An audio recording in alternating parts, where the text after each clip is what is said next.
প্রত্যেকটা দেশ, প্রত্যেকটা গ্রাম, প্রতিটা জায়গায় যারা ইমানদার যুবক থাকবে, যুবকদের কথা এই জন্য বলছি তার কারণ তাদের হায়াত থাকবে ইনশাআল্লাহ, আল্লাহ চাইবে।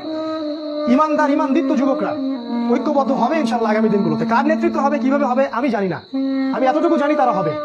কারণ আল্লাহ রাব্বুল আলামিন তার নবীর মাধ্যমে জানিয়েছেন, এই বাংলাদেশ বলেন, পাকিস্তান, আফগানিস্তান, এই পুরো জায়গাগুলো, ইন্ডিয়া, এই জায়গাগুলো থেকে যুবকদের অনেক কাফেলা আসবে এবং তারা ইমামুল মাহদির সাথে যুক্ত হবে।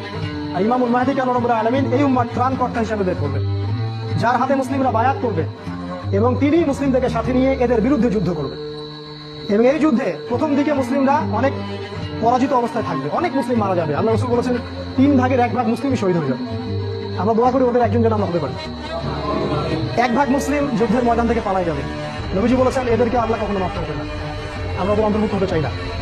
আমাদের নবীজি বলেছেন 1/2 মুসলিম বাকি থাকবে, অল্প কিছু মুসলিম, আল্লাহ ভালো জানেন, অল্প কিছু মুসলিম, এই মুসলিমদের হাতে আল্লাহ পাক বিজয় দান করবে এবং ওই পশ্চিমা সভ্যতার পতন ঘটবে। আমেরিকা বলে কোনো কান্ট্রি পৃথিবীতে থাকবে না, ইসরায়েল ধ্বংস হবে, এই পুরো ব্রিটেন পশ্চিমা সভ্যতা ধ্বংস হয়ে যাবে, পৃথিবীর আয়তন কমে আসবে, টেকনোলজি গুলোও চলে যাবে, মানুষ আবার ওই ঘোড়া, ওই ঢাল, ওই তলোয়ারের যুগে ফিরে যাবে, ঠিক আগের যুগ।